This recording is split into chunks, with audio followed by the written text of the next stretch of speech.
wealthy man suddenly noticed with alarm that his father's portrait on the wall was tilted at a strange angle. That instantly made him realize something was wrong. Yeah, well, sometimes technology is too clever by half.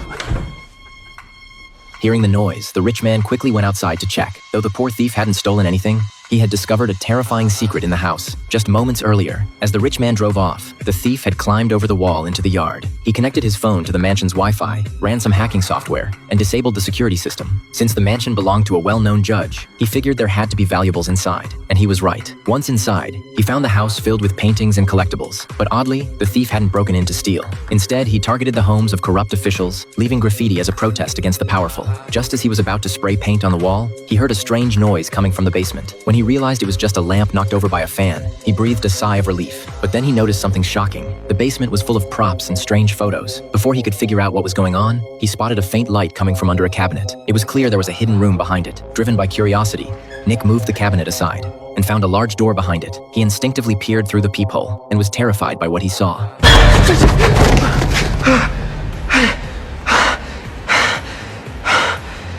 Just then, the judge suddenly returned home and noticed something off. He rushed down to the basement. Nothing seemed unusual, except a lamp knocked over by the fan. But as he relaxed, he noticed the portrait of his father was now crooked. The thief managed to slip out, but the sound of the door closing caught the judge's attention. Luckily, Nick hid under a flower pot and escaped undetected. But afterward, he couldn't stop thinking about what he'd seen. In the judge's hidden room, there was a bloody, helpless man. After a long inner struggle, the kind-hearted Nick decided to call the police. Police.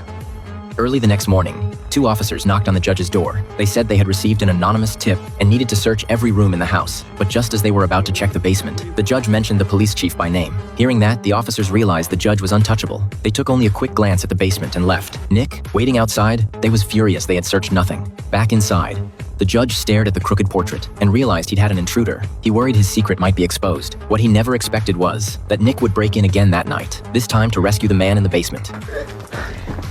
Look at me. I'm getting you out of here, okay? But the judge heard noises in the basement. When he went down, he found nothing. Nick had hidden inside a cabinet. The judge then picked up a large machete and entered the hidden room. Nick slipped out of the cabinet, grabbed a hammer from the wall, and prepared to confront him.